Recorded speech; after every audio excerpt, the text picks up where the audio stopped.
नमस्कार, मैं हूँ आलोक जोशी और आप देख रहे हैं आलोक अड्डा और आलोक अड्डा में आज हम चर्चा करेंगे गांधी का हिंदू धर्म बनाम गोडसे का हिंदुत्व। राहुल गांधी ने हिंदू और हिंदुत्व का सवाल उठाकर क्या गलती कर दी है? क्या उन्होंने एक ऐसा कांड कर दिया है जो मिसफायर कर जाएगा, जो उनको नुकसान पहुंचाएगा और जो तमाम राजनीतिक विश्लेषकों की जुबान में राहुल गांधी ने आखिरकार भारतीय जनता पार्टी की पिच पे कदम रख दिया है और जहां जाके तय है कि जीतना किसे है और हारना किसे है। या राहुल गांधी और राजनीतिक दलों से और नेताओं से आगे की सोच रहे हैं। उनको ऐसा लगता है कि शायद ये जोखिम अब उठाना ही होगा। दुष्यंत की जुबान में कहें तो अभिव्यक्ति के खतरे उठाने ही होंगे, तोड़ने होंगे मठ और गढ़ सब।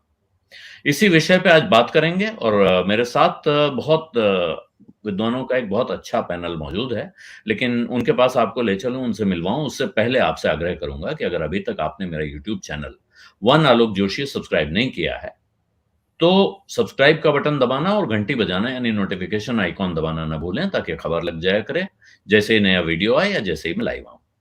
और अगर आप सत्यहिंदी.com पर इसे देख रहे हैं, तो इस वीडियो के डिस्क्रिप्शन बॉक्स में एक लिंक है, जिसके ज़रिए आप सत्य हिंदी के सदस्य बन सकते हैं। सत्य हिंदी का सदस्य बन के उसके लिए भुगतान करके आप न सिर्फ सत्य हिंदी टीम की मदद कर रहे होते हैं, बल्कि आप इस पत्रकारिता को ज़िंदा रखने में, इसकी आवाज़ को मजबूत बनाए रखने में एक महत्वपूर्ण भूमिका निभाते हैं, जिसकी आज की तारीख में हमको और आपको दोनों को बहुत ज़रूरत है। और अब शुरू करते हैं आज की बातचीत। सबसे पहले मैं आपको मिलवाऊँगा अपने आज के मेहमानों से। मेरे साथ राम पुनियानी जी मौजूद हैं। यूँ तो हमारी नज़र में वो इतिहासकार हैं, वो इतिहास पर बहुत कुछ सफाई दे रहे हैं। उन्होंने इतिहास दृष्टि अभी सत्य हिंदी पर एक सीरीज़ सच का सामना उनका चल रही है, उनकी और मुकेश कुमार की बातचीत, जिसमें वो इतिहास के बहुत सारे भ्रमों से पर्दा हटाते हैं और तथ्य सामने लाते हैं। लेकिन वो उन्होंने बहुत विनम्रतापूर्वक मुझसे कहा कि भाई मुझको इतिहासकार मत लिखिए। मैं एक लेखक हूँ, मैं प्रोफ़ेशनल हिस्टोरियन नहीं हूँ, इसलिए आप मुझे इतिहासकार न लिखें। बहुत सारे लोग बिना इतिहास पढ़े भी अपने को इतिहासकार कह रहे हैं, ऐसे में ये विनम्रता स्वागत योग्य है। पुनियानी साहब आपका बहुत स्वागत है। डॉक्टर सुनीलम हैं, सामाजिक कार्यकर्ता हैं, किसानों के बीच आंदोलनरत रहे हैं और इस विषय पर कुछ ख़ास विचार रखते हैं।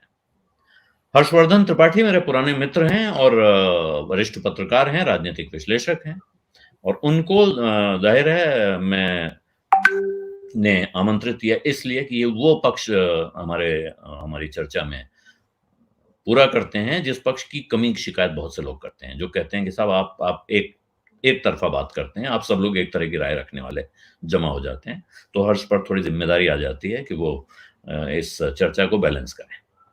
गुरदीप सिंह सप्पल हैं हमारे साथ, कांग्रेस पार्टी के प्रवक्ता हैं और वरिष्ठ पत्रकार हैं और जब बात करेंगे तो बाकी सब आप जान जाएँगे और जो लोग इनको सुन चुके हैं, वो जानते हैं कि इस वक़्त के मेरा ख्याल है कांग्रेस पार्टी ने बहुत समझदारी का काम किया है कि सप्पल साहब को अपना प्रवक्ता बनाया है। हिमांशु वाजपेयी हैं, जाने-माने दास्तान गो हैं, किस्सा गो हैं और यहाँ एक बहुत छोटी-सी भूमिका निभाते हैं। इस कार्यक्रम के अंत में एक शेर सुनाते हैं या किस्सा सुनाते हैं, जो चर्चा हम कर रहे होते हैं, उसको एक सिरे तक पहुँचाते हैं। लेकिन इनका अपना चैनल हिमांशु वाजपेयी ऑफिशियल, वहाँ ये बहुत दिलचस्प बातें कर रहे हैं। इस वक़्त डॉक्टर पुरुषोत्तम अग्रवाल के साथ इन्होंने एक लंबा इंटरव्यू किया हुआ है, वो लगा हुआ है, जिसको अगर आप सुनेंगे तो आप फ़ायदे में रहेंगे, ये मैं कह सकता हूँ। और अब शुरू करते हैं आज की बातचीत और बातचीत शुरू करने का ज़िम्मा मैंने डॉक्टर सुनीलम के माथे पे लगाया है। आप अपने को अनम्यूट कर लें डॉक्टर सुनीलम और ये बताएँ कि ये जो चर्चा हम आज कर रहे हैं, चर्चा हमें क्यों करनी चाहिए? ये बात कल हो गई थी, कुछ लोगों ने बात कर ली, मैं भी एक टेलीविज़न चैनल पर एक डिबेट में गया था, जहाँ मुझसे इस पे कुछ सवाल पूछे गए थे। फिर क्या 1 दिन बाद भी हमको इस पे बात करनी चाहिए? राहुल गांधी ने एक अजीब-सा काम किया है, महँगाई पे रैली थी, वहाँ जाके उन्होंने हिंदुत्व का सवाल उठा दिया। कहा कि साहब ये असली हिंदू नहीं है, ये हिंदुत्ववादी हैं और इनसे देश को खतरा है। जी। अ, आलोक जी बहुत-बहुत आपका शुक्रिया। असल में जो बोला है राहुल जी ने उसे बहुत पढ़ा गया है, उस पर बहुत चर्चा है और उन्होंने एक ऐसी नब्ज़ के ऊपर हाथ रखा है जिसके ऊपर चर्चा आगे भी लगातार चलती रहेगी। उन्होंने जो बातें कही हैं वो बहुत महत्वपूर्ण बातें उन्होंने कही हैं। हिंदू और हिंदूवादी का एक डिफरेंस उन्होंने देश और दुनिया के सामने रखा है। अब उसके अंदर कितनी सहमति है, कितनी नहीं है, वो एक अलग बात है। लेकिन कोई हिंदू एक कैटेगरी है और हिंदुत्ववादी दूसरी कैटेगरी है, ये सवाल बहुत इम्पोर्टेंट है। उन्होंने हिंदू को जिस तरीके से उन्होंने डिफाइन किया है कि वो सच बोलता है और वो सामने से हमला करता है, वो बहुत बहादुर है। बहुत सारी बातें उन्होंने जनरलाइज़्ड तरीके से उन्होंने कही और हिंदुत्ववादियों के बारे में तो जो उन्होंने कहा है कि वो गोडसे जो हैं वो उसका प्रतिनिधित्व करते हैं जिन्होंने की हत्या की थी गांधी जी की और सब जो बातें हैं उन्होंने बोली हैं। मुझे पहली बात तो ये कहनी है कि महँगाई की रैली थी। तो महँगाई की रैली के अंदर उन्होंने जिस विषय को छेड़ा है, मुझे लगता है कि वो उस समय जो है महँगाई के ऊपर जो फ़ोकस बना सकते थे वो और जिस कारण से वो रैली थी, वो या तो मीडिया ने उसको उठा दिया या वो खुद ही उठाना चाहते थे, मुझे नहीं मालूम।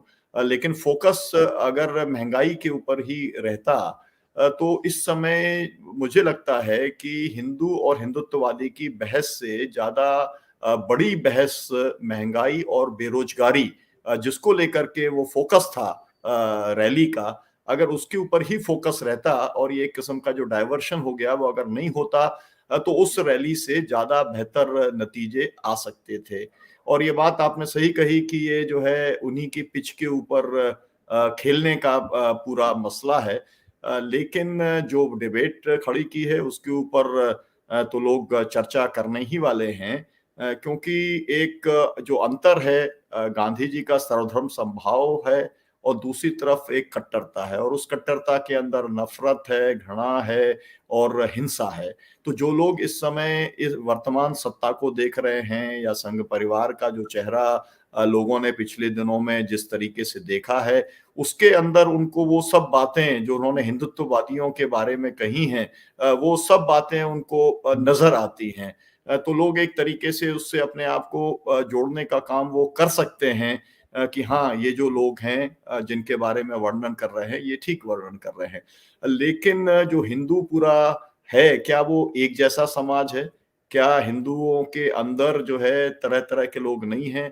हिंदुओं के अंदर जो जाति व्यवस्था है वो सबसे महत्वपूर्ण है और जाति व्यवस्था को एक तरीके से नकार करके आप हिंदुओं की बात आप केवल धर्म के तौर पर नहीं कर सकते।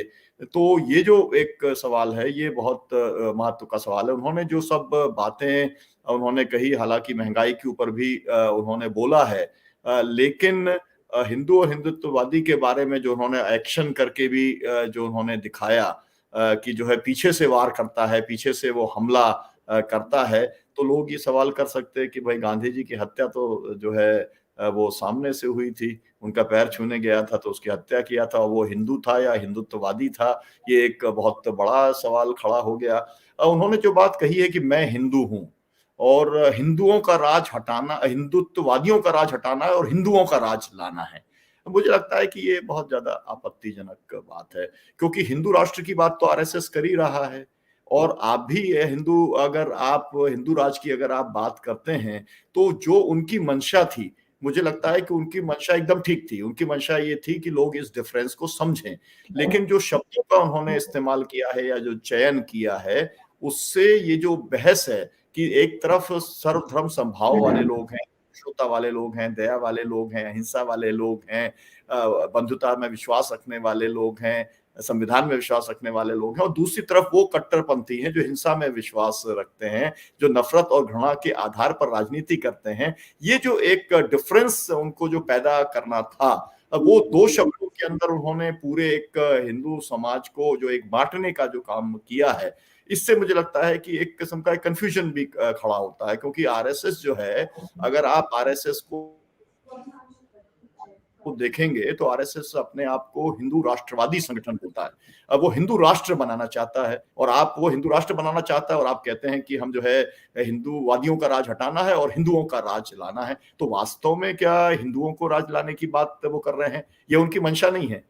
ये ना उनकी पॉलिटिक्स है इस तरीके की। लेकिन मुझे लगता है कि वो या तो मतलब उनके जो सलाहकार हैं उन्होंने किस तरीके की सलाह उनको दी है जिससे कि अब ये बहस जो है वो बहुत आगे जाने वाली है। मुझे लगता है कि अगर वो महँगाई और जो उसके ऊपर बेरोज़गारी के ऊपर वो फ़ोकस करते और जो उनकी जो सरकारें हैं, जिसके मुख्यमंत्री वहाँ पर थे, उनके अपने कामों के माध्यम से वो बताते कि देखो एक पार्टी ऐसी है, जो इन सब सवालों के ऊपर काम कर रही है और ये एक किस्म का डायवर्शन पैदा करने का काम जो एक धार्मिक ध्रुवीकरण को लेकर कर रहे हैं, वो गलत हैं। और जो गंगा यमुना तहज़ीब की जो बात है, भारतीय संस्कृति जो समन्वयवादी संस्कृति की बात है, सर्वधर्म समभाव की बात है, उसको उसके ऊपर ज़्यादा उनको मेरे को लगता है कि फ़ोकस देना था, लेकिन उन्होंने फ़ोकस जो है वो हिंदू और हिंदुत्ववादी को लेकर के कर दिया है। लेकिन ये डिबेट बहुत ज़्यादा ज़रूरी है समाज के अंदर कि वास्तव में हिंदू कौन है,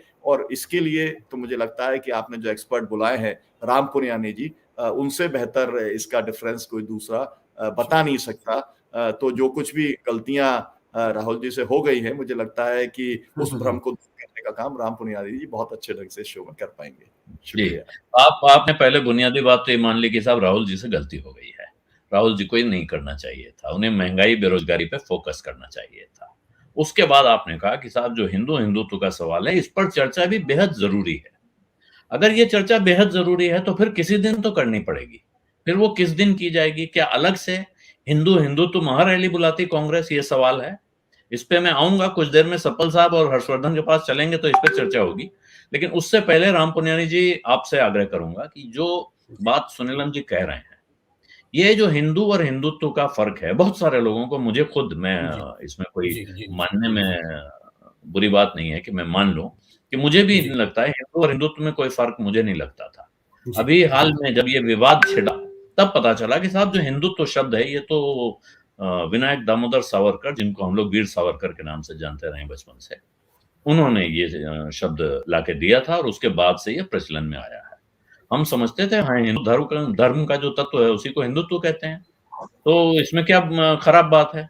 लेकिन जी, हिंदू धर्म की राजनीति या हिंदुत्व की राजनीति, फिर मुझे दोनों एक लगती हैं, और मैं किसी भी धर्म के नाम पर राजनीति करने के खिलाफ हूँ। मुझे नहीं लगता है कि आपको यहाँ मुसलमानों की राजनीति, हिंदुओं की राजनीति करनी चाहिए। जी, तो लेकिन आपका नज़रिया क्या है? हिंदू और हिंदुत्व का सवाल इतना महत्वपूर्ण सवाल है कि उसको इस वक़्त चुनाव के बीच में बेरोज़गारी और महँगाई के मुद्दों को किनारे रख के उठाया जाना चाहिए था, और इस मसले पर सफाई कितनी ज़रूरी है? देखिए, बेरोज़गारी और दूसरे सवालों को दरकिनार तो नहीं करना चाहिए, ये मैं सुनीलम जी से सहमत हूँ। पर मैं इस बात को मानता हूँ कि आज समाज में जो भ्रम फैलाया गया है कि हिंदुत्व यानी हिंदू धर्म है, उसको दूर करना बहुत ज़रूरी है। क्योंकि आज की जो विभाजनकारी राजनीति है, जो एक तरीके से मेरे ख़्याल से बेकारी के लिए, महँगाई के लिए, दूसरे मुद्दों के लिए भी थोड़ी-सी उसका भी योगदान है और ख़ास तौर से समाज में विभाजन लाने का जो काम है, वो मुख्य रूप से हिंदुत्ववादी राजनीति ने किया है। और आपकी इस बात से मैं सहमत हूँ कि किसी भी धर्म के नाम की राजनीति, ये समाज के लिए खतरनाक होती है। हम यहाँ हिंदुत्व की बात कर रहे हैं क्योंकि यहाँ हिंदू धर्म के नाम की राजनीति ज़्यादा मज़बूत है। पाकिस्तान में आप जाके देखेंगे, तो इस्लाम के नाम पे राजनीति है। ब्लास्फेमी के नाम पे लोगों को मारा जाता है। बांग्लादेश में हिंदू दुर्गा माता के पंडाल पे अटैक किया जाता है। म्यांमार में बुद्ध धर्म के नाम पे वो राजनीति होती है। तो ये बात मैं थोड़ा पहले क्लियर करना चाहता हूँ कि 2 चीज़ों को हम समझें। एक तो धर्म है और दूसरा धर्म के नाम की राजनीति, जो पिछले मेरे ख़्याल से करीब 100 सालों से दुनिया में ज़्यादा आ रही है और भारत में पिछले 30 सालों से ख़ास तौर से धर्म के नाम की राजनीति आ रही है सामने। अब जहाँ तक हिंदुत्व शब्द का सवाल है, आपने सही कहा कि सावरकर जी इसको सामने लाए, पर मैं उससे पहले भी आपको बता दूँ, वैसे 19वीं शताब्दी में 1890 के दशक में चंद्रनाथ बासु ने पहले हिंदुत्व शब्द का इस्तेमाल किया था, पर ज़्यादा वो उतना लोकप्रिय नहीं हुआ। सावरकर की किताब हिंदुत्व आने के बाद सावरकर ने इनकी परिभाषा रखी। उन्होंने कहा एक तो इसमें नस्ल, आर्य नस्ल, दूसरा ये ज़मीन जो समुद्र से लेके सिंधु नदी से लेके जो समुद्र तक फैली है, और तीसरा यहाँ की संस्कृति। इन 3 चीज़ों को मिलाकर उन्होंने हिंदुत्व की परिभाषा रखी। और जहाँ तक हिंदू धर्म का सवाल है, अब हिंदू धर्म तो पुराना है, और पर हिंदू धर्म में एक बात फ़र्क देखिए आप, कि हिंदू धर्म में कोई एक पैगंबर नहीं है, कोई एक ईश्वर नहीं है, कोई एक पवित्र किताब नहीं है, जो जैसे सेमाइटिक रिलीजन्स में होता है, जो अब्राहमिक रिलीजन्स में होता है। भारत में भी कई ऐसे धर्म हैं जिनमें एक पैगंबर, जैसे आप बुद्ध धर्म लें, जैन धर्म लें, सिख धर्म लें, वहाँ एक पैगंबर और एक प्रकार की कल्पना आती है। हिंदू धर्म थोड़ा अलग है। हिंदू धर्म अलग है कि यहाँ पहले हिंदू शब्द जो आया था 7वीं 8वीं शताब्दी के आसपास, वो यहाँ की ज़मीन के लिए आया था, ज़मीन के लिए। तो हिंदू शब्द का पहला मतलब ज्योग्राफिकल है, भौगोलिक है। मतलब सिंधु नदी के इस पार वाली ज़मीन को हिंदू कहा गया। बाद में समयांतर में यहाँ जो अलग अलग धार्मिक परंपराएं प्रचलित थी, उनको मिलाकर एक हिंदू नाम दिया गया। और कौन सी परंपराएं प्रचलित थी? उनको मोटे तौर पे कह सकते हैं ब्राह्मणवाद और श्रमणवाद। श्रमणवाद, ब्राह्मणवाद जो वेदों के पुरुष सूक्त पर आधारित है, जो ऊंच नीच की जन्मजात ऊंच नीच की बात करता है, वो ब्राह्मणवाद। और श्रमणवाद उसके उलट जाकर सभी को बराबरी का दर्जा देता है, जैसे नाथ, तंत्र, भक्ति, शैव, सिद्धांत। ये वो परंपराएं हैं जिन सबको मिलाकर एक हिंदू धर्म कहा जा सकता है। यहाँ मैं एक और बात अंडरलाइन कर दूं जो सुनीलम जी ने कही, बहुत महत्वपूर्ण बात कही। डॉक्टर अंबेडकर ये कहते हैं कि ये सब परंपराओं को हिंदू माना जाता है, पर इसमें भी जो ब्राह्मणवादी परंपरा है वो सबसे डोमिनेंट है, सबसे ज़्यादा महत्वपूर्ण परंपरा मानी जाती है। और ब्राह्मणवादी जो मूल्य हैं जिसके लिए उन्होंने मनुस्मृति को जलाया, उसी को उन्होंने मुख्य रूप से माना। तो अब पहली बात क्या है कि अब जैसे महात्मा गांधी के सामने ये बहुत बड़ी समस्या थी कि एक तरफ हिंदू हैं, एक तरफ मुसलमान हैं, एक तरफ ईसाई है, तो वो तो इसको पूरा देखते हैं। तो उन्होंने भी हिंदू धर्म का पालन किया। ये बात जो राहुल गांधी ने, थोड़ा मैं भावनात्मक तरीके से कह रहा हूँ, राहुल गांधी का भाव थोड़ा सा महात्मा गांधी के विचारों से मिलता था। महात्मा गांधी क्या कहते हैं इसके बारे में? मैं एक सनातनी हिंदू हूँ, अपने धर्म के लिए मैं अपनी जान तक दे सकता हूँ, पर वो मेरा निजी मामला है। जहाँ तक उस राज्य का सवाल है जिसके निर्माण के लिए मैं संघर्ष कर रहा हूँ, वो राज्य न आपके न मेरे धर्म द्वारा निर्देशित होगा। उसमें मैं जोर देता हूँ, यानी धर्म का काम आज के समय नैतिक मूल्य के बराबर होना चाहिए। जो संत कबीर, जो हमारी मिश्रित परंपरा के लोग, वो निजामुद्दीन औलिया हों, कबीर, तुकाराम, नामदेव, नरसिंह मेहता हों, तो धर्म का जो एक इक्विवेलेंट है वो एक नैतिक मूल्य के रूप में महात्मा गांधी देखते थे। और इसीलिए कई बार वो कहते थे मैं एक मुसलमान भी हूँ, क्रिश्चियन भी हूँ। मैं सब कंफ्यूज हो जाता था। मैं कहा आप कैसे हो सकते हो? आप एक या तो मुसलमान हो, या तो हिंदू हो, या तो क्रिश्चियन हो। वो तो सभी धर्मों को अपना लेते हैं। तो वहाँ मैं देखता हूँ कि धर्मों के अंदर जो नैतिकता है, जो हमें मानवता से प्रेम करना सिखाती है, महात्मा गांधी ने हिंदू धर्म के उस भाव को पकड़ लिया और उसी को लेकर वो आगे चले और उन्होंने समाज के सब लोगों को अपने आज़ादी के आंदोलन में भारतीयता की कड़ी में जोड़ा। अब देखिए, महात्मा गांधी हिंदू पहचान पर चलते हैं, पर वो भारतीयता की कड़ी को भी बहुत मजबूत करते हैं। अब इसी में एक समकक्ष में थोड़ा उदाहरण दे दूं कि एक ही धर्म में दो प्रकार के लोग हो सकते हैं। महात्मा गांधी हिंदू हैं, पर हिंदू राष्ट्र की बात नहीं करते। सावरकर भी हिंदू हैं, पर वो हिंदू राष्ट्र की बात करते हैं। इसका एक और समांतर उदाहरण ले लेते हैं, अगर आप मुझे थोड़ा वक्त दें। एक तरफ मौलाना अबुल कलाम आज़ाद हैं। मौलाना अबुल कलाम आज़ाद एक महान मुसलमान, वो इस्लामिक राष्ट्र की बात नहीं करते। मोहम्मद अली जिन्ना है, जो पता नहीं कितना मस्जिद में जाते थे या नहीं जाते थे, उस पर मैं कमेंट नहीं करूंगा, पर वो एक मुस्लिम राष्ट्र की बात करते हैं। तो धर्म के नैतिक मूल्यों के आधार पर चलना, ये महात्मा गांधी ने हिंदू धर्म की भाव को पकड़ा और उसी को राहुल गांधी कह रहे हैं कि जो, तो इसलिए दो उन्होंने जो कंट्रास्ट दिखाया वो बहुत महत्वपूर्ण है कि हिंदू धर्म यानी उनके लिए महात्मा गांधी नैतिक मूल्य, और गोडसे और वो पूरा परिवार, गोडसे और पूरा परिवार जो आज मॉब लिंचिंग, लव जिहाद के नाम पे आक्रमण कर रहा है, लोगों की नमाज में बाधा डाल रहा है, वो सब जो गोडसे और वो ये सब जो चीजें हैं, ये हिंदुत्व है, जहां आप राजनीतिक उद्देश्य से धर्म की पहचान को सामने लाते हैं। तो ये सवाल बहुत आसान नहीं है।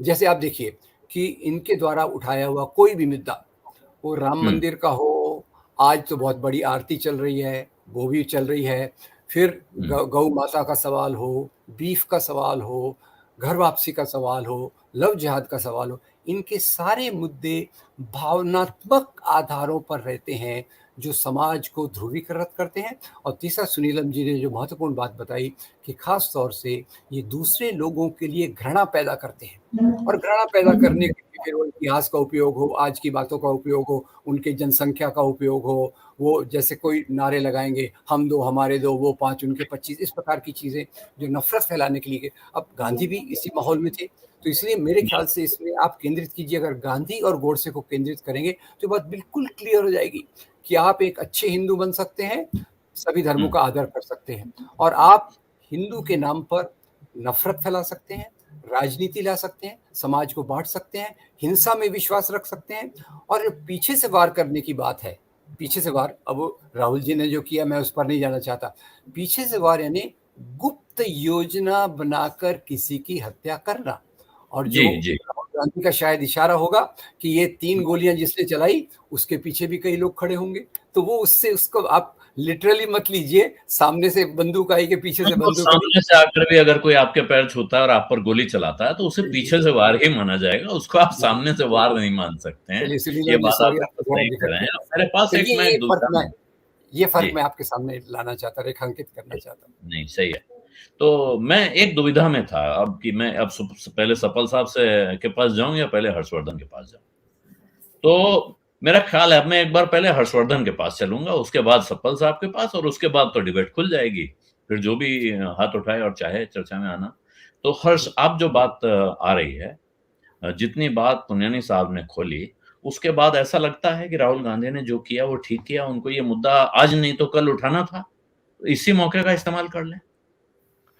देखिए आलोक जी, सबसे पहले तो ये कि मैं राम पुनियानी साहब का बड़ा सम्मान पूर्वक कहूंगा कि ऐसा कम होता है कि लोग ये स्वीकार करें कि वो इतिहासकार नहीं, लेखक हैं। और इतिहास के लिए जो देखना समझना होता है, और लिखते लिखते आप, जैसे हम लोग भी पत्रकार हैं तो सब जान जाते हैं, तो कहा जाता है कि रिपोर्टर वो कोई वैज्ञानिक नहीं है लेकिन इसरो की भी रिपोर्टिंग करेगा। लेकिन राम पुनियानी साहब निश्चित तौर पर बहुत से विषयों पर इनका बहुत गंभीर वृहद अध्ययन है। लेकिन थोड़ा सा मुझे वो जो आपने कहा कि संतुलन, तो मैं संतुलन तो नहीं करूंगा, मैं निष्पक्ष नहीं हूं, मेरा अपना पक्ष है, मैं उसी की बात नहीं, संतुलन क्यों? मैंने यही कहा कि आप अपने पक्ष में रहें। मेरी डिबेट को संतुलित करने के लिए कहा, अपनी बातचीत को संतुलित करने के लिए नहीं कहा। तो राम पुनियानी साहब ने 2 संदर्भ दिए और उन्होंने कहा कि सबसे पहले जो सावरकर से भी पहले चंद्रनाथ बासु जी ने उसकी बात कर दी थी। लेकिन पता नहीं क्यों मुझे उम्मीद थी कि वो चर्चा वो करेंगे। जब 1892-93 की ही बात कर रहे थे तो बाल गंगाधर तिलक का भी जिक्र होना चाहिए था, और अगर वो ये जिक्र कर देते तो मुझे लगता कि हिंदूवादी और हिंदुत्ववादी के जो राहुल गांधी के उस बयान को सपोर्ट करने भर का तथ्य नहीं मिल पा रहा है लोगों को, वो शायद मिल जाता। क्योंकि जब हम कहते हैं कि चंद्रनाथ बासु और वीर जो सावरकर हैं, स्वातंत्र वीर विनायक दामोदर सावरकर, उनके बीच में एक बाल गंगाधर तिलक थे जिन्होंने 1893 से सार्वजनीन, जिसको हम कहते हैं ना कि महाराष्ट्र में आप हर तरफ क्यों इतना गणेश उत्सव देखते हैं, तो वो उन्होंने शुरू किया। क्यों किया था? हिंदुओं को ही एक साथ करने के लिए किया था। और अगर कहें तो बड़ा भयानक उन्होंने राजनीतिक इस्तेमाल किया था धर्म का।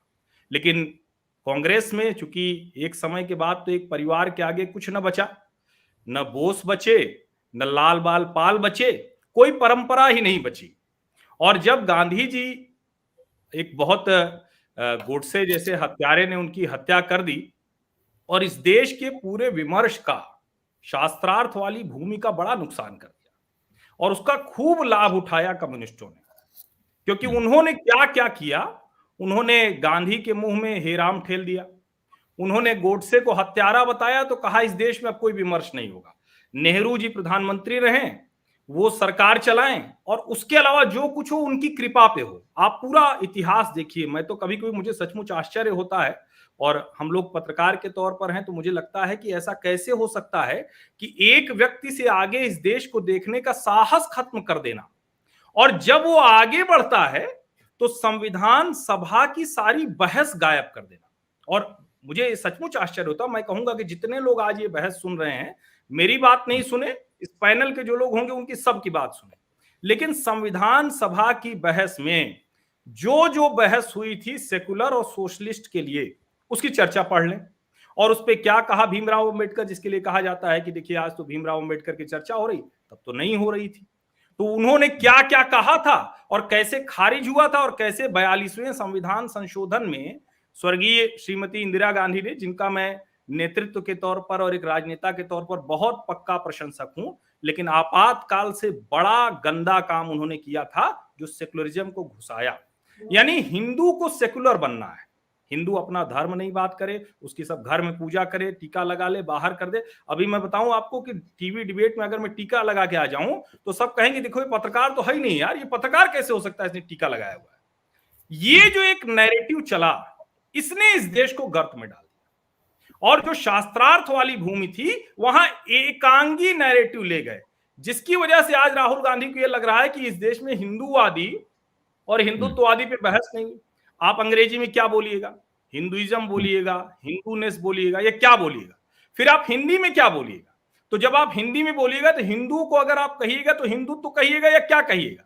और अगर इस देश के लोगों को यह लग रहा है, हमारी आपकी बात छोड़ दीजिए, इस देश के लोगों को लग रहा है कि जिस देश में भगवान राम का मंदिर तो पहले ही रहा होगा ना बाबरी मस्जिद से, इसमें कोई बहस नहीं है। अब तो ठीक है, सर्वोच्च न्यायालय आया, लेकिन उस पे भी इस देश के वो जो महान लोग थे जो कहते थे कि हम धर्मनिरपेक्ष मूल्यों पर चलते हैं, वो सहमति नहीं बना पाए। मैं बार बार ये सवाल पूछता हूं कि सहमति बनाने दी क्या किसी ने? तब बड़े बड़े आर्टिकल लिखे गए, रोमिला थापर, इरफान हबीब जैसे लोगों ने लिखा, और ऐसे मुसलमानों को भड़काया, खत्म हो जाओगे, अगर मंदिर रहा, राम का मंदिर बना तो तुम नहीं रहोगे।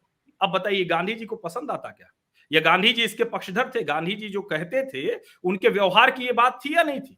और गांधी जी की बात जो वो कह गए थे किस सन में, अब तो मुझे ठीक ठीक याद नहीं है, जो आजकल बड़ा चल रहा है, दोनों खूब आ रहा है कि 2 बार वो गए काशी विश्वनाथ तो कहे सकरी गलियां सांड, वो हमको 2014 के पहले तक मिला।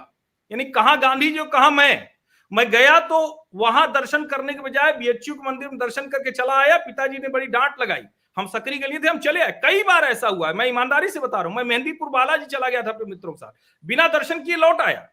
मेरा मानना है कि जिस समाज में, जिस समूह में, जिस देश में, जिस राष्ट्र में अपने आराध्य को ठीक से रखने का इतना भी ना हो तो वो कुछ नहीं कर सकता। उसकी गति क्या होती है? जो फर्जी सेकुलर देश होगा उसकी वही गति होगी, और भारत की गति वही हुई। इसीलिए हमने क्या कहा, कम ग्रोथ रेट होगी तो कहेंगे हिंदू ग्रोथ रेट, उस पर किसी ने ऐतराज नहीं किया। आप सोचिए इस देश में, यानी बाल गंगाधर तिलक से लेकर लाल बाल पाल से लेकर और 47 के बाद तो सिर्फ और सिर्फ नेहरू जी गए, इंदिरा जी, राजीव जी, सोनिया जी, राहुल जी, अब उसके बाद फिर कोई जी। मुझे इसमें कोई दिक्कत नहीं कि आप लड़के लोकतांत्रिक तरीके पे एकदम रौंद दीजिए विपक्षी पार्टी को, लेकिन आप उसके लिए हर बार गांधी कुछ नहीं कर पा रहे हैं, हंसी मजाक के पात्र बन गए हैं, समाज में आपकी बात कोई नहीं सुनता। कांग्रेस के नेता, मैं अभी 15-18 दिन प्रयाग में था, कांग्रेस के नेता टिकट नहीं लेना चाह रहे हैं। अब ये बात किसी को नहीं समझ में आएगी, आप जाइए उत्तर प्रदेश में, मैं कह रहा हूं कि आप पूछ के देखिए, जिन सीटों पर यह स्थिति थी कि कांग्रेस का नेता खड़ा हो जाता तो कहता था 20,000 वोट से शुरू करेंगे, टिकट लेने वाले नहीं है। अब आप कहेंगे कि क्यों? क्योंकि प्रियंका जी ने कहा था काशी मोदी के खिलाफ लड़ेंगे, हवा हवाई बनवाई, वाटर टेस्टिंग की, भाग खड़ी हुई। कौन सा भैया हिंदू सामने से, कौन सा हिंदू पीछे से? और अगर हिंदुत्व वाले से ही ये काशी विश्वनाथ धाम बना तो हिंदू तो खुश है। अगर हिंदुत्व वाले से ही 7.5 मीटर की इलाहाबाद की सड़कें प्रयागराज में 15 मीटर की हुई, हिंदू खुश है। अगर हिंदुत्व वाले से ही अयोध्या में भव्य श्री राम मंदिर बन रहा हो, मंदिर नहीं बन रहा है। दुनिया का हर छोटा बड़ा संस्थान चाहता है चाहे 500 गज का प्लॉट दे दो भैया, अयोध्या में एक प्लॉट दे दो, हम आएंगे रहेंगे, दूतावास चाहते हैं। तो कैसे नहीं जुड़ेगा ये सब? और मुझे लगता है कि इस देश में जो भी लोग इतिहास की, संस्कृति की, सभ्यता की बात करते हैं, उनको ये जो एक एकांगी दृष्टि है उससे बाहर निकलना पड़ेगा। क्योंकि देखिए, मैं तो ना इतिहासकार हूं, ना अभी तक लेखक हो पाया हूं, ना कुछ भी नहीं, सामान्य पत्रकार हूं, और जो बचपन से एक हिंदू परिवार में है, जहां बहुत स्पष्ट था, हमारे बाबा थे वो जिला कांग्रेस कमेटी के उपाध्यक्ष थे, मेरे पिताजी अभी हैं वो ट्रेड यूनियन लीडर थे, बैंक यूनियन के बड़े नेता थे। लेकिन मैंने कभी नहीं देखा कि उनको इसमें बहुत भ्रम रहा हो कि हिंदू क्या है, हिंदुत्व क्या है। नहीं है। हम रामचरितमानस जो है हम बैठ के अकेले 7 घंटा कह सकते हैं, लेकिन इसके लिए हमें दिक्कत नहीं हुई। हमें नहीं समझ में आया कि इससे हमारी जो तथाकथित जो फर्जी वाली धर्मनिरपेक्षता है वो खतरे में पड़ेगी। मुझे लगता है कि ये विषय अच्छा किया राहुल गांधी ने उठा के, एक बार इस पे अच्छी बहस तो हो जाए और एक बार इसी पर राहुल गांधी कहे कि हम पूरा चुनाव लड़ेंगे। 2024 का चुनाव इनको इसी पर लड़ना चाहिए कि हम दिखाएंगे कि हिंदूवादी और हिंदुत्ववादी क्या। तो अंत में यही है कि राहुल गांधी ने अच्छा किया कि वो इस पिच पे आ गए हैं और उनको इस पिच पे आ जाना चाहिए था। सपल साहब, पुण्य साहब भी हाथ उठा रहे हैं, लेकिन पहले अब आपका, क्योंकि आपकी बारी आई नहीं है अभी तक, तो एक बार आपकी बात सुनने, आप अपने को अनम्यूट कर लीजिए और ये बताइए कि क्यों ये मुद्दा आपकी समझ से क्यों जरूरी था। क्या पार्टी में कुछ इस पर चर्चा हो गई है? पार्टी लाइन हो तो वो, और नहीं है तो जो आपके अपने विचार हैं इस विषय पे वो रखें। क्यों राहुल गांधी को महंगाई हटाओ रैली में हिंदू और हिंदुत्व का जिक्र करना था? आलोक जी, हर्षवर्धन जी की बात से शुरू करने की बड़ा मेरे को उत्सुकता हो रही है, लेकिन मैं सिर्फ एक लाइन पे उनके कमेंट करके आगे बढ़ूंगा कि उन्होंने बातों बातों में कह दिया कि इसीलिए देश गर्त में गया था।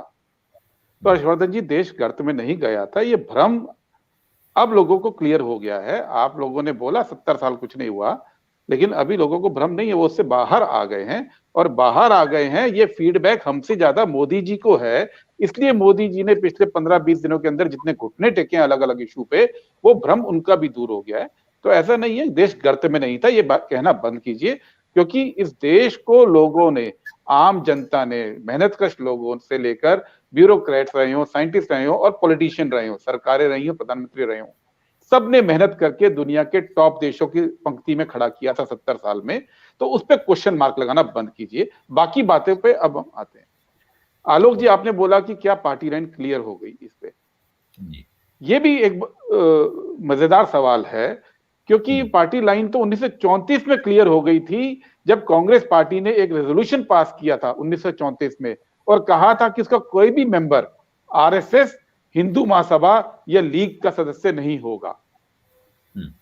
जब जवाहरलाल नेहरू पहला चुनाव लड़े थे तो भी उनके खिलाफ हिंदू महासभा ने एक ब्रह्मचारी को खड़ा किया था, और तब भी ये पूरा इशू था कि हिंदू क्या है और हिंदुत्व क्या है। शब्दावली अलग हो सकती है, कोर कंटेंट यही था, क्योंकि उस समय हिंदू कोड बिल को लेकर पूरा सवाल उठ रहा था और यही आरएसएस, यही हिंदू महासभा तब अगेंस्ट थे कि महिलाओं को जो राइट्स देने की बात नेहरू जी कर रहे थे, उस मुद्दे को बनाकर पहला चुनाव नेहरू जी ने लड़ा था और जीते थे। तो ऐसा नहीं है कि ये कोई नई लाइन आ रही है जो राहुल गांधी कह रहे हैं। पर समस्या क्या होती है कि आज इस ट्विटर के युग में हम चाहते हैं कि 144 कैरेक्टर के अंदर, अब 288 कैरेक्टर के अंदर अपनी बात राहुल गांधी करें और उस बात को अलग अलग करके देखें। क्योंकि सुनीलम जी ने जैसे कहा कि उनको ये बात कल नहीं कहनी चाहिए थी, क्योंकि ये देश सबका है। अब राहुल गांधी की इस बात को अगर आप उनकी राजनीति के पिछले कुछ सालों से अलग करके देखेंगे, जिसमें लगातार उन्होंने अपनी पार्टी के अंदर और अपनी सरकारों के अंदर दलित लीडरशिप को एम्पावर किया है, हर लेवल पे किया है। आज लीडर ऑफ अपोजिशन से लेके मुख्यमंत्री से लेके सेक्रेटरी, जनरल सेक्रेटरी जो कांग्रेस पार्टी में नए आए हैं, और ये वो दलित हैं जो नीचे से उठकर आए हैं, चाहे वो ओबीसी लीडरशिप को मजबूत करने की बात करी गई हो, तो वो चाहे दूसरे धर्मों में मनमोहन सिंह जी 10 साल प्रधानमंत्री रहे इसी कांग्रेस पार्टी की, उसमें तो कांग्रेस पार्टी को इस पे जवाब नहीं देने की जरूरत है कि उनका सेक्युलरिज्म का मतलब क्या है, और क्या राहुल गांधी इस सब को दरकिनार करके केवल हिंदू की राजनीति करने की बात कर रहे हैं। ये सफाई भी कांग्रेस पार्टी को देने की जरूरत नहीं है। जब से सोनिया गांधी खास तौर पर अध्यक्ष बनी थी 98 में, उसके बाद से लेकर अब तक जो कांग्रेस की पॉलिटिक्स रही है, वो खुद ब खुद इस बात का जवाब है कि वो धर्मनिरपेक्ष पॉलिटिक्स करते आए हैं। लेकिन सवाल ये है, और जो राम पुनियानी जी ने भी कहा कि कभी तो ये बात करनी पड़ेगी, कोई कल पहली रैली तो थी नहीं, ये आखिरी रैली भी नहीं है। ऐसा तो कहीं नियम नहीं बना कि कल राहुल गांधी ने महंगाई के सवाल से हटकर महंगाई के साथ साथ हिंदुत्व की बात की, हिंदू और हिंदुत्व की बात की, तो आने वाली रैलियों में जो चुनाव के पहले होंगे उसमें महंगाई की बात नहीं करेंगे, ऐसा तो नहीं है। अभी पिछले 20 दिन से कांग्रेस के अलग अलग जगह पे आलोक जी जन आंदोलन चल रहे हैं, कहीं पे अच्छे कहीं बुरे। ऐसा तो नहीं है कि जन आंदोलन में महंगाई के इश्यू पे जब आप लोगों से मिलते हैं तो कांग्रेस का कार्यकर्ता कहता है नहीं, आज मैं हिंदू और हिंदुत्व पर बात नहीं करूंगा, मैं केवल जवाब दूंगा महंगाई का। ऐसा तो नहीं होता है। राजनीति समग्र है और समग्र में एक चीज समझिए कि जब से मोदी जी बने हैं इस देश के अंदर एक नैरेटिव जो निर्विवाद रूप से आज इसका प्रभुत्व है वो है कि आरएसएस की विचारधारा क्या है और जो आरएसएस की विरोधी विचारधारा कांग्रेस की है वो क्या है। क्योंकि मोदी जी का जो शासनकाल है वो केवल इसलिए महत्वपूर्ण नहीं है कि उनको सीटें बहुत मिली हैं, सीटों के मामले में तो आज भी वो 303 पे हैं, जबकि नेहरू जी हो चाहे इंदिरा गांधी हो चाहे राजीव गांधी हो वो 360 से 400 कुछ 3 के बीच में झूलते। तो मोदी जी तो आज तक वहां तक नहीं पहुंचे सीटों के मामले में। उनका महत्व इसलिए है क्योंकि उन्होंने आरएसएस की विचारधारा का नैरेटिव इस देश में तैयार करने की कोशिश की है जिसमें एक लेवल पे सफलता भी मिली है। और आज आरएसएस के किसी भी व्यक्ति से पूछ लीजिए कि जो उनका विरोधी हिंदू है क्या वो हिंदुत्व को मानता है? आप किसी भी आरएसएस के कार्यकर्ता से गली मोहल्ले में पूछ लीजिए, वो यही कहता है कि आरएसएस को मानने वाला ही हिंदुत्व को मानता है। और इस देश में जो 60% हिंदू है खुद आरएसएस के कार्यकर्ता मानते हैं कि वो हिंदुत्व की फिलॉसफी को नहीं मानता है। इसी बात को राहुल गांधी ने रेखांकित किया है कि वो हिंदू भी है इस देश के अंदर जो आरएसएस की पॉलिटिकल फिलॉसफी को नहीं मानता है, जो हिंदुत्व की फिलॉसफी है। वो शब्दों का हेरफेर नहीं है, ये बिल्कुल दो स्पष्ट शब्द हैं।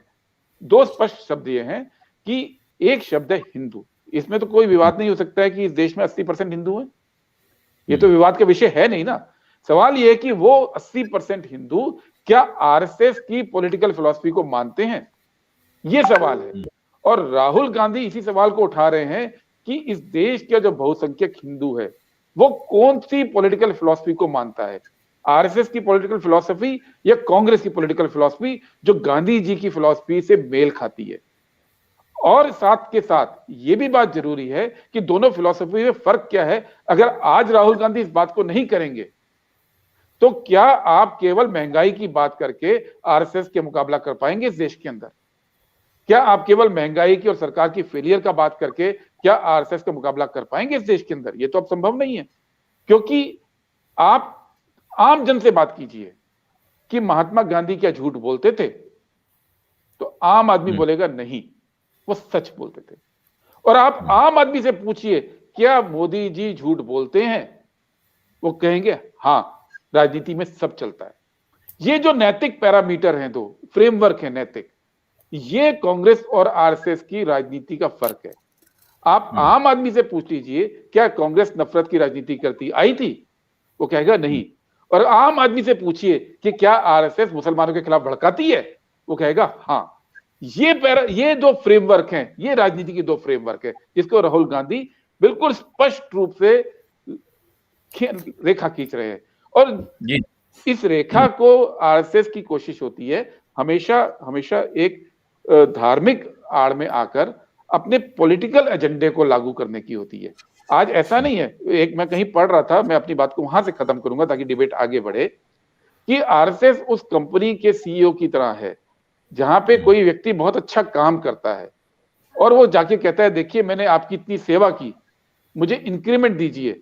तो वो सीईओ ये कहता है कि देखिए आपने मेरा बहुत सेवा की, आप बहुत लॉयल हैं, लेकिन मैं आपकी सैलरी नहीं बढ़ा सकता हूं, मैं दूसरी कंपनी वाले का जो एम्प्लॉई है उसकी सैलरी घटवा सकता हूं।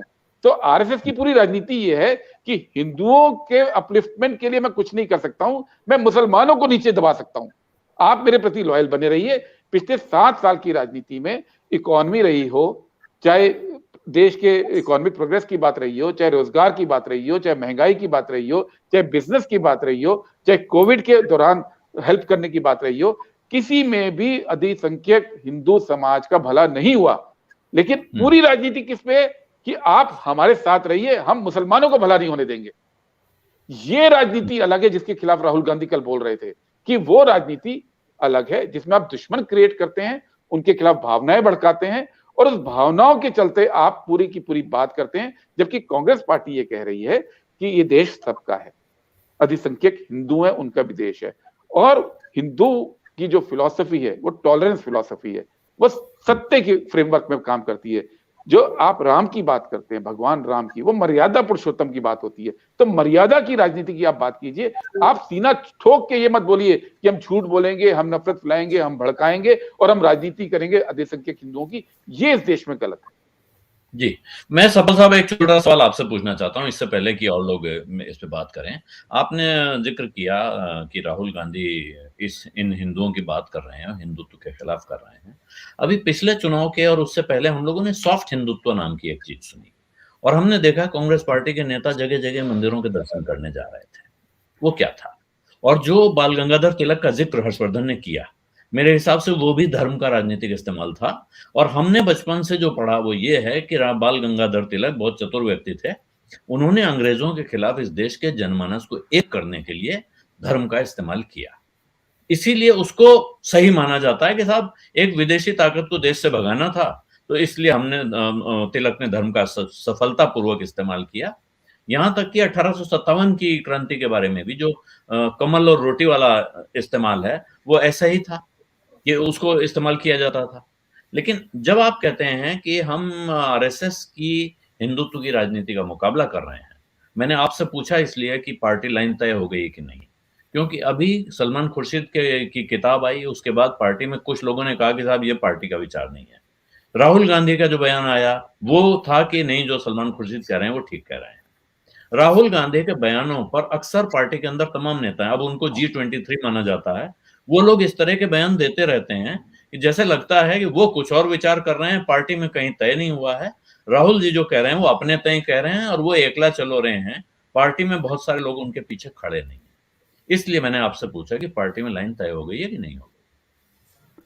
आलोक जी, मुझे तो बहुत विचित्र लगता है जब आरएसएस बाल गंगाधर से खुद को जोड़ती है, क्योंकि बाल गंगाधर की राजनीति थी कि धर्म और संस्कृति का इस्तेमाल करके अंग्रेजों से लड़ा जाए, और आरएसएस की घोषित नीति थी 40 के दशक में कि अंग्रेजों के खिलाफ कुछ नहीं करना है, हिंदू संस्कृति के दायरे में काम करना है। और उन्होंने भरसक कोशिश की, और ये पूरे रिकॉर्डेड है कि आरएसएस ने किसी भी लेवल पे अंग्रेजों का विरोध नहीं किया ताकि वो अपना जो हिंदुत्व का एजेंडा है उस पर फेल ना हो जाए। उनके एजेंडा में कभी नहीं रहा कि अंग्रेजों के खिलाफ लड़ाई करना है।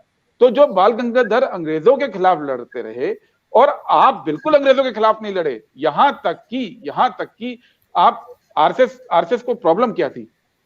जो शुरुआती प्रॉब्लम ये थी कि कांग्रेस जो है ढुलमुल ऑर्गेनाइजेशन है, इसके वॉलंटियर ढुलमुल हैं, एग्रेसिव नहीं होते हैं, एक ये भी रिकॉर्डेड बात है ना।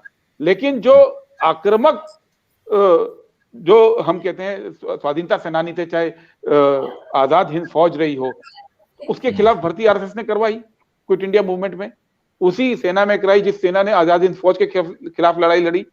यही नहीं, जब रॉयल इंडियन नेवी म्यूटिनी हुई मुंबई में 1945 में, आरएसएस कहीं शामिल नहीं हुई। तो आरएसएस ना तो गांधीवादी तरीकों के साथ शामिल हुई, ना ही वो आजाद हिंद फौज के साथ शामिल हुई, ना ही वो रॉयल इंडियन नेवी की म्यूटिनी में शामिल हुई। और उसकी भरसक कोशिश ये रही कि बस अंग्रेज नाराज ना हो जाएं ताकि वो अपना जो एंटी मुस्लिम एजेंडा है उसको सुचारू रूप से चलाते रह सकें। तो आरएसएस बाल गंगाधर की विरासत की दावेदारी आज बिल्कुल ना करे। इतिहास में उन्होंने उनसे यूटर्न लेके अपने संगठन को बनाया है, इसलिए वो बात तो बिल्कुल अलग हो गई। दूसरी बात कांग्रेस पार्टी में, ये देखिए, कांग्रेस पार्टी ने संविधान सभा के थ्रू, और संविधान सभा में कांग्रेस पार्टी का बहुमत था, आरएसएस तो उसमें आई ही नहीं थी। हिंदू महासभा के 2 लोग थे शायद, कुल मिला के 15 लोग थे जो कांग्रेस से और मुस्लिम लीग से इनसे अलग थे। पूरे उस पीरियड में कांग्रेस पार्टी की जो पूरी विचारधारा थी उसने मूर्त रूप लिया भारत के संविधान के रूप में। जो कांग्रेस पार्टी ने कराची के अधिवेशन से शुरू किया, लाहौर अधिवेशन, कराची अधिवेशन, फिर प्लानिंग कमीशन, और फिर उसके बाद संविधान सभा ऑब्जेक्टिव रेजोल्यूशन के थ्रू अपनी फिलॉसफी को भारत के संविधान के रूप में ढाला, ये सच है। और उसके बाद उस पे देश को चलाया।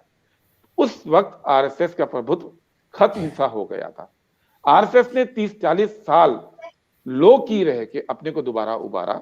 उसमें बहुत सारे लोग जो लोकतांत्रिक थे, चाहे इसमें हम लोहिया का नाम ले, चाहे औरों का नाम ले, उन्होंने इनको मदद की दोबारा उभरने में। लेकिन आरएसएस का जो पूरा का पूरा व्यू पॉइंट था वो 1950 में भी जब संविधान बना था, वो इस संविधान के पक्ष में नहीं था। संविधान बनने के हफ्ते में ही ऑर्गेनाइजर में जो लेख लिखा गया था वो यही था कि हम इस संविधान की भावना से सहमत नहीं है। शब्द मैं अलग यूज कर रहा हूं, लेकिन यही था कि ये मनु पे आधारित नहीं है, ये तो विदेशों से जोड़कर बनाया गया है। और आरएसएस ने कभी भी इस बात से कुछ छुपाया नहीं था। 1990 के दशक तक नहीं छुपाया था, क्योंकि उनका यह मानना था कि हमारी परिकल्पना अलग है। लेकिन कांग्रेस पार्टी चूंकि एक प्रभुत्व में थी और सरकार चलाते हुए अपनी कल्पना से अपने आइडिया ऑफ इंडिया पे देश को चला रही थी, तब ये सवाल नहीं उठ रहे थे कि कांग्रेस के अंदर कुछ लोग ऐसे भी हैं जो आरएसएस को सही मानते हैं, क्योंकि तब कांग्रेस में डोमिनेंट जो आइडियोलॉजी थी वो कांग्रेस की थी। आज जो है स्थिति बदल गई है। आज दोबारा से कांग्रेस को आइडियोलॉजी की बात दोबारा करनी पड़ रही है, क्योंकि आज विचारधारा का संघर्ष दोबारा शुरू हुआ है जो 1950 के दशक में सेटल हो गया था।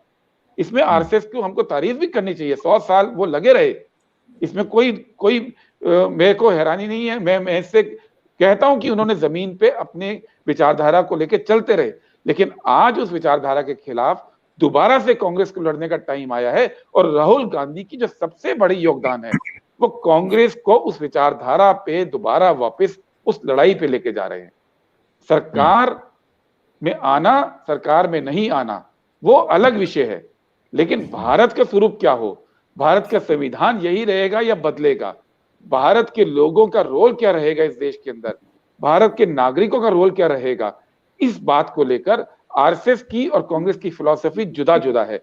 और अब राहुल गांधी उस बात पे दोबारा लड़ रहे हैं, क्योंकि अब सत्ता में कांग्रेस का डोमिनेंस नहीं है, अब सत्ता में आरएसएस का डोमिनेंस है। और अगर इस देश को एक रखना है तो दोबारा से ये बहस शुरू होनी है देश में, और राहुल गांधी फ्रंट फुट उसको कर रहे हैं। ये बात बहुत जरूरी है आज। आलोक जी जी, आप जो कह रहे हैं उससे लग रहा है कि राहुल गांधी दरअसल अब क्राइसिस मैनेजमेंट की दशा में आ गए हैं, कि वो उन्हें लग रहा है कि आरएसएस वहां पहुंच गया है जहां उससे मुकाबला करना जरूरी हो गया है। तो जी, क्राइसिस मैनेजमेंट शब्द मैंने यूज नहीं किया, मैंने स्पष्ट बोला है कि विचारधारा पे दोबारा से पार्टी को रुख स्पष्ट करते हुए आइडिया ऑफ इंडिया पे राजनीति करने की बात है। ये क्राइसिस मैनेजमेंट शब्द बिल्कुल यूज नहीं किया है, ये विचारधारा का संघर्ष। नहीं, शब्द मेरा है, वो शब्द तो मेरा है, मैं कतई आप पर एट्रीब्यूट नहीं कर रहा हूँ कि आपने ये कहा है, मैं लेकिन उससे मुझे जो भाव मिला मैंने वो कहा।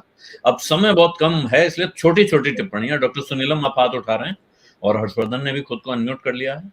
सुनीलम जी आप छोटा सा बोल दें तो उसके बाद मैं एक बार नंदी जी के पास चलूं, फिर हर्ष के पास। केवल मेरी टिप्पणी इतनी है कि एक तो ये बहुत आपत्तिजनक है कि आरएसएस खत्म हो रहा था और उसको डॉक्टर लोहिया ने जो है कुछ जान दे दी, हवा दे दी। ये मैंने आरएसएस को उभरने में मदद की, आरएसएस खत्म हो रहा था नहीं बोला मैंने। जी, उभरने में मैंने ये बोला कि आरएसएस को सैंक्टिटी दी, ये बात तो सच है। ये जो है ये इतिहास का सबसे बड़ा झूठ है, इसके ऊपर अलग से कभी शो किया जाएगा तो उसके अंदर चर्चा हो पाएगी। समाजवादी कार्यकर्ता और नेता हैं। दूसरी बात मैं ये कहना चाह रहा हूँ कि आपने ये कहा कि कांग्रेस को मजबूरी के अंदर जो है वो विचारधारा के ऊपर लौटना पड़ा। मेरा केवल कहना इतना है, राहुल जी ने जो कुछ काम किया वो ठीक है, उन्होंने बहस किया, लेकिन उन्हें सीधे सीधे संघ परिवार के ऊपर, संघ परिवार की राजनीति के ऊपर, उसके विचारों के ऊपर उन्हें डायरेक्ट कन्फ्रंट करना चाहिए। वो लेकिन नहीं कर रहे हैं। पूरा संघ परिवार के बारे में और उसकी पूरी जो पॉलिटिक्स है तब से लेकर के, मतलब 27 सितंबर 1925 को जब वो बनी तब से लेकर के उसकी जो पूरी पॉलिटिक्स है, अगर आपको वैचारिक पॉलिटिक्स करना है तो आपको उसको निगेट करने का काम करना पड़ेगा। वो आप नहीं कर रहे हैं। आप सरलीकृत तरीके से आप कुछ शॉर्टकट उसका निकालना चाहते हैं तो शॉर्टकट तो नहीं निकलेगा। अगर आपको लगता है कि एक तरीके का जो नैरेटिव है वो आरएसएस ने अपना जो है पक्ष में खड़ा कर लिया है और जो नैरेटिव इस देश के लिए जो है श्रेष्ठ नहीं है, इस देश को वो एकजुट नहीं रख पाएगा। और जहां तक ये बात थी कि उस समय अंग्रेजों को भगाने के लिए सवाल था, इसलिए जो है तिलक जी ने वो काम किया, और इनका सवाल जो है मुसलमानों को भगाने का सवाल है, तो मामला इनके लिए तो एकदम क्लियर कट है ना। लेकिन जो लोग जो हैं जो आंख नहीं रखते हैं, उन लोगों को एक क्लैरिटी होनी चाहिए कि हमारा अगर जो है मुकाबला है तो वो संघ परिवार से है, और संघ परिवार की जो पूरी पॉलिटिक्स है या उसका जो हिंदूवादी विचार है, हिंदू राष्ट्र का जो विचार है, या अर्धसैनिक तरीके से इस देश को बनाना है, मिलिटराइज करना है, वो जो विचार है इसको, या हिंदू राष्ट्र बनाने का विचार है, उसके ऊपर बोलने की जरूरत है। लेकिन आप अगर ये कहते हैं कि मैं हिंदू हूं और इसे हिंदुओं का राज कायम करना है और हिंदुत्ववादियों को भगाना है, तो मेरे को लगता है कि ये बहुत ही मतलब कंफ्यूजन जो है वो फैलाने का काम हो रहा है। तो सब्बल जी ने मुझे लगता है कि ज्यादा अच्छी ढंग से स्पष्टता से रखा राहुल जी की तुलना में, अगर वो उस तरीके से अगर रखा जाता तो शायद ज्यादा बेहतर होता। वो या तो मतलब समय की तो कोई कमी उनके पास थी नहीं, लेकिन मुझे लगता है कि सप्पल जी आपको ज्यादा इंटरेक्शन करना चाहिए राहुल जी से।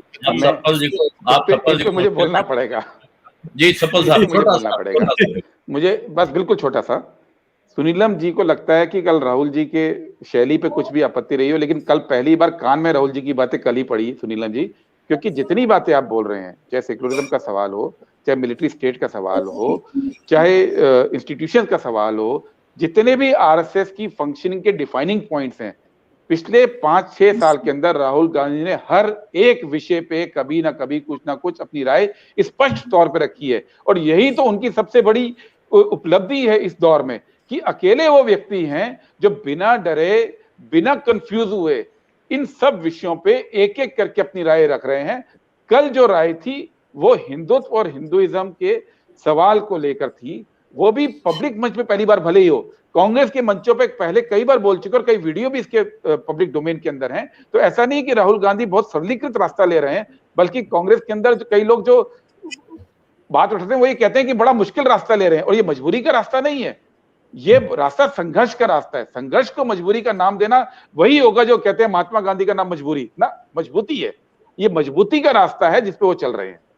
जी, राम पुनियानी साहब, आप इंटरवीन करना चाह रहे हैं तो थोड़ा सा समय है तो छोटी टिप्पणी चाहूंगा। जी, मैं केवल 2-3 छोटी-छोटी बातें कहना चाहूंगा कि एक तो जैसे हर्षवर्धन जी ने कहा कि हिंदुओं की भावनाओं का मतलब एक थोड़ा सा उतनी अभिव्यक्ति नहीं मिल रही थी।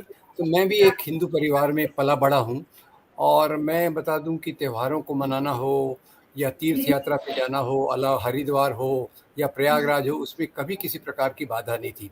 और मेरा जो परिवार हिंदू है उसमें कभी ये बात नहीं हुई कि भाई वहाँ भगवान राम का मंदिर था, बाबरी मस्जिद आ गई, ऐसी बात वहाँ कभी नहीं आई। इस बात को तो समाज में डाला गया है, पहली बात। दूसरा, जहाँ तक मंदिरों का सवाल है, क्या केवल मंदिर से ही हिंदू धर्म होता है? तो उसमें फिर से हम गांधी जी के पास चलते हैं। और जब आज़ादी के बाद सोमनाथ मंदिर की बात हुई तो लोग गांधी जी के पास गए और उन्होंने कहा भाई सोमनाथ मंदिर तो सरकार बनाए। तो गांधी जी ने कहा सरकार का काम मंदिर बनाना नहीं है, हिंदू समाज अपना मंदिर बनाने के लिए सक्षम है। गांधी जी का जो रास्ता था उसमें कोई ऐसा नहीं था। और तीसरा, कोई धर्म के किसी प्रकार की पाबंदी नहीं थी, ये बात मैं मानता हूँ। एक तीसरी बात एक और याद रखिए कि जो हिंदुत्व की खासियत है वो सरदार पटेल ने अपने पत्र में बताई, जो उन्होंने 1948 में महात्मा गांधी की हत्या के बाद लिखा। अब ये बात तो क्लियर थी कि नाथूराम वो उस समय हिंदू महासभा में काम कर रहे थे, फिर भी सरदार पटेल ने एक पूरा पैराग्राफ इस पे डिवोट किया कि आरएसएस के लोग जिस प्रकार से समाज में नफरत फैला रहे हैं, उसी के कारण हमें अपना राष्ट्रपिता खोना पड़ा। तो मैं किस बात को रेखांकित करना चाहता हूं कि जो हिंदुत्व की राजनीति का मुख्य उद्देश्य है वो दूसरों के प्रति नफरत पैदा करना। और मेरी एक और समझ भी है कि धर्मनिरपेक्षता को हम जो अच्छे तरीके से नहीं पालन कर पाए उसका एक कारण रहा है या नफरत का प्रसार, जिसके कारण दंगे और जिसके कारण कुछ लोग जो नीतियों पे चलना चाहिए उस पर नहीं चल पाए। और चौथी बात मैं कहना चाहता हूँ, क्या केवल मंदिर और इस प्रकार की चीज़ों का ढूंढना ही हिंदुओं की ज़रूरत है? आम हिंदुओं की वही ज़रूरत है जो रोटी कपड़ा मकान से जुड़ा है, जिसके बारे में बार बार सुनील जी हमारा ध्यान जुटा रहे हैं। तो इस बात को जो हर्षवर्धन जी का पॉइंट है कि भाई हिंदू प्रॉब्लम में थे, किस प्रकार का सेक्युलरिज्म जो नेहरू ने और उनके वंश ने लादा, उसके कारण हिंदुओं को समस्या हो रही थी। एक हिंदू परिवार में पला बड़ा होने के कारण मैं पूरे विश्वास के साथ कह रहा हूँ कि हिंदुओं को इस प्रकार की कोई समस्या नहीं थी। ये एक प्रकार की शाखाओं में जो प्रचार किया गया उसका परिणाम है कि कुछ लोग इस बात को मानने लग गए कि जो बात भाई वहाँ मंदिर तोड़ा गया और फिर मस्जिद बनाई गई, ये उनका पूरा एक नैरेटिव बनाया गया है जो नफरत को पैदा करने के लिए बनाया, जो टोटली अननेसेसरी है। और जो पहले के आज़ादी के आंदोलन भी बहुत बड़े ऐसे नेता हो गए हैं जो महान हिंदू थे, पर उन्होंने इन मुद्दों को कभी नहीं उठाया कि भाई वहाँ मंदिर बनना चाहिए या फिर गाय के नाम पर ज़्यादा करना चाहिए। उन्होंने इन मुद्दों को कभी नहीं उठाया। इन मुद्दों को उसी ने उठाया है जो हिंदू धर्म के नाम पे राजनीति करना चाहते हैं। या तिलक में भी और आरएसएस की राजनीति का फर्क सप्पल जी ने एक बताया, उसमें मैं ये भी बता दूं कि तिलक जी ने भी इसका कभी भी इस्तेमाल दूसरों के खिलाफ नफरत के लिए नहीं किया। और सबसे बड़ी बात जो है आज हिंदुत्व का अंडरलाइनिंग पॉइंट है दूसरे धर्म वालों के खिलाफ नफरत फैलाओ। सेंट जोसेफ स्कूल पर आक्रमण होता है, सेंट जोसेफ स्कूल पर आक्रमण होता है, जो मिशनरी स्कूल से पढ़कर हमारे अडवाणी जी निकले हुए हैं, जेटली जी निकले हुए हैं और बीजेपी के कितने नेता निकले हुए, वैसे क्रिश्चियन स्कूल्स पर हमला क्यों हो रहा है? कोई दो चार गुंडे मिल गए उसके कारण नहीं, जो नफरत फैलाई गई है दिमाग में उसके कारण ये चीज हो रही है। और मेरे लिए ये नफरत सबसे बड़ी चिंता की बात है। इसका मुकाबला अगर हम कर सकें तो निश्चित रूप से हमारा जो समाज, हम अपने धर्म का पालन करें, किसी को अपने धर्म का पालन करने का कोई इसमें ये रुकावट नहीं है, और वो मैं अपने निजी अनुभव से भी बता सकता हूँ। अपने धर्म का पालन करो, गांधी जी की एक ही बात थी, आप अपने धर्म का पालन करो पर दूसरों के धर्म का आदर कीजिए। और यही बात हिंदुत्व की राजनीति में नहीं है। अगर हिंदू धर्म और हिंदुत्व को डिफाइन करना है तो यही एक हिंदू, आदर्श हिंदू दूसरे धर्मों का, दूसरे धर्म के लोगों का आदर करेगा, और हिंदुत्व का मानने वाला ये बताएगा हिंदू खतरे में है क्योंकि ये दूसरे लोग आक्रामक हो रहे हैं। ये उसका एक डिफाइनिंग पॉइंट मेरे ख्याल से है। वैसे सप्पल जी ने तो काफी महत्वपूर्ण बातें बताई। जी जी हर्षवर्धन, मेरे पास बहुत थोड़ा समय बचा है क्योंकि थोड़ा समय हिमांशु के लिए 2-3 मिनट रहता है और बिल्कुल मैं इसलिए मैं ज्यादा समय नहीं लूंगा, और चूंकि राम पुनियानी साहब ने जो कहा उस पर बड़ी लंबी मैं बात कर सकता हूँ और संदर्भों के साथ कर सकता हूँ, लेकिन छोड़ देता हूँ अभी क्योंकि दर्शक लेकिन एक लाइन बस बोल देता हूँ, एक लाइन बोल देता हूँ जो सप्पल जी को ध्यान में रहे और इनके बहाने कांग्रेसियों को ध्यान में रहे। सोचिए दुर्भाग्य, ये ग्रैंड ओल्ड पार्टी है, आज भी गांधी और मोदी की तुलना कर रहे हैं। हम में से किसी पैनलिस्ट ने नहीं की। गुरदीप सप्पल ने कहा जरा जनता से पूछिए तो कहेंगे गांधी जी सच बोलते थे, मोदी जी जो राजनीति करते हैं। नेहरू से तुलना करने की हिम्मत नहीं हुई, इंदिरा से तुलना करने की हिम्मत नहीं हुई, राजीव राहुल से तो खैर क्या करेंगे। ये तो देखिए इन्हीं की दिक्कत हो जाती है, प्रवक्ता होने के बावजूद लोग कहते हैं कि आप ज्यादा अच्छा बोल रहे हैं। हम इलाहाबाद जाते हैं तो हमारे विश्वविद्यालय के साथी कांग्रेसी क्या शानदार बोलते हैं, राहुल जी नहीं बोल पाते। ये संकट है, मानिए इसको। सप्पल साहब एक सेकंड आप अनम्यूट कर लें अपने को, और बहुत छोटा एक लाइन में जवाब दूंगा हर्षवर्धन जी को। हर्षवर्धन जी, गांधी जी तो कांग्रेस के ही थे, उनकी शख्सियत ऐसी है कि हम तो उनकी चर्चा करेंगे ही, आपको भी उनकी करनी पड़ती है। भले ही आपके सारे लोग गोडसे को पूछते हो, गोडसे का मंदिर बनवाते हो, लेकिन आपको भी उनका नाम लेना पड़ता है। हमारे तो वो हैं ही, हमसे उनको जुदा मत कीजिए। नेहरू जी भी हमारे हैं, इंदिरा जी भी हमारी है, पर गांधी जी तो हमारे हैं ही। था उसकी बात वैसे करिए, गांधी देश के थे, वो अपने बेटों तक को अधिकार नहीं दे के गए। उनके बेटे किस किस अवस्था में गए मैं उसको नहीं पढ़ूंगा, मैं इतिहासकार नहीं, लेकिन पढ़ता लिखता हूं। और नेहरू जी के सारे पुत्र पुत्री पौत्री प्रपौत्री सब मजे में रहेंगे। कैसी बात करना है, गांधी के नाम पे कितना बुरा करिए। आलोक जी डिबेट रख लीजिए, इस डिबेट पे मैं आपसे बिल्कुल चर्चा करने तैयार हूं किसी और दिन, क्योंकि टाइम कम है। आप रखिए, मैं जवाब दूंगा एक बात का, लेकिन गांधी जी को एप्रोप्रिएट मत कीजिए। गांधी जी की हत्या में आपके संगठन का नाम है, उसमें गांधी जी को कोऑप्ट करने की कोशिश जो है वो बहुत लंबे समय से चल रही है बीजेपी की और संघ की, और अभी एकदम दावा ही ठोक देंगे। जैसा तय हुआ कि अलग से एक चर्चा कर सकते हैं, तो मैं आप सबसे आग्रह करूंगा कि फिर चर्चा करूंगा, उस दिन आप सबको कष्ट दूंगा। लेकिन इस वक्त हिमांशु का वक्त है, थोड़ा सा समय हिमांशु का, उसके बाद एक छोटा सा मेरा। शुक्रिया आलोक जी। एक तो मैं कहूंगा कि इसी डिबेट के एक्सटेंशन के तौर पे उस इंटरव्यू को भी सुना जाना चाहिए जो पुरुषोत्तम जी का इंटरव्यू हिमांशु बाजपेयी ऑफिशियल पर है, उसमें कुछ बहुत जरूरी बातें हैं। और दूसरी बात, जब ये तमाम कंफ्यूजन हो कि हिंदुत्व और हिंदूवाद और सॉफ्ट हिंदुइज्म और तमाम तरह का, तो संस्कृत शास्त्र में ये कहा गया कि जब कंफ्यूजन की, जब भ्रम की स्थिति हो तो फिर महाजनों ये गता सा पंथा, बड़े लोग जिस पथ से जाएं वो रास्ता होता है। मैं इस डिबेट में नहीं जाऊंगा, मेरा एक व्यू है इस पर, लेकिन मैं एक तुलसीदास, गोस्वामी तुलसीदास, जिनके हिंदू होने पर किसी को कोई शक नहीं होगा, मैं उनका एक पद विनय पत्रिका का है, मैं उसे सुनाऊंगा और बस उसके बाद मैं उसकी व्याख्या भी नहीं करूंगा। मुझे लगता है कि वहां से जरूर प्रेरणा लेनी चाहिए। अनुवाद करना पड़ेगा हिमांशु। मुझे कुछ दक्षिण भारतीय लोगों की शिकायत आई है कि हिमांशु जो बोलते हैं वो समझ में नहीं आता है, उसका अनुवाद करा दिया करिए। अच्छा, तो एक मैं पहले तो सरल, मैं 2 लाइन जो मुझे लगता है कि वो भी अहम है, वो है कि परहित सरिस धर्म नहीं भाई, पर पीड़ा सम नहीं अधपाई। दूसरों के हित के समान कोई धर्म नहीं है और दूसरों को पीड़ा देने के समान, कष्ट देने के समान कोई अधर्म नहीं है। ये बहुत सरल सी लाइन है जो पद में विनय पत्रिका का कहना चाहता था। वो इसलिए क्योंकि उसमें राम के तुलसी के राम कैसे हैं? तुलसी ने बहुत विस्तार में बताया, और वो राम किसी भी हिंदू के लिए एक आदर्श पुरुष हैं और एक उसकी चेतना में भी निवास करते हैं, तो वो कैसे राम है?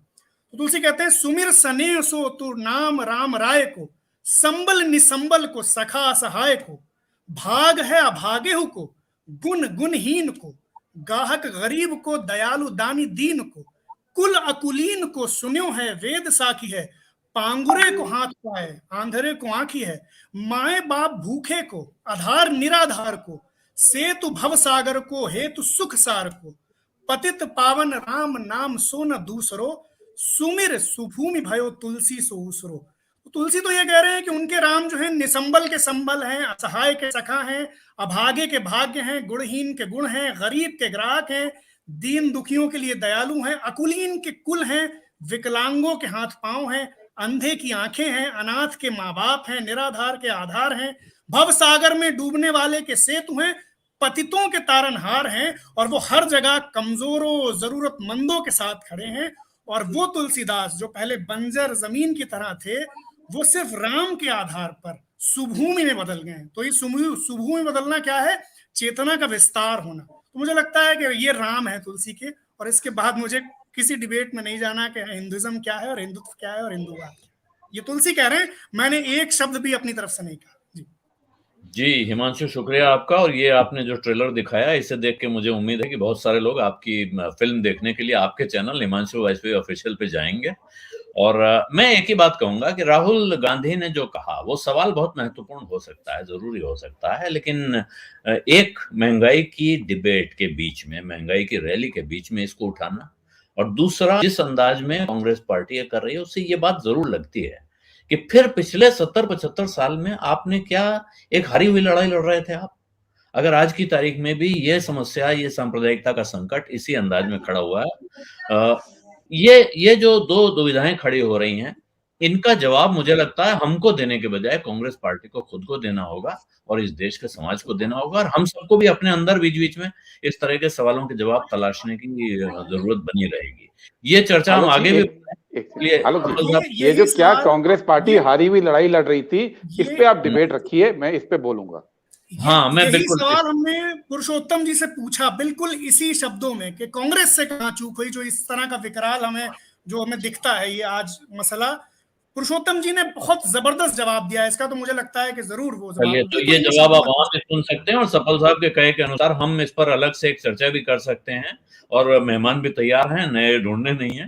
तो इस वक्त मैं इजाजत चाहता हूं। आप सबका बहुत बहुत धन्यवाद जुड़ने के लिए और दर्शकों का देखने के लिए। नमस्कार।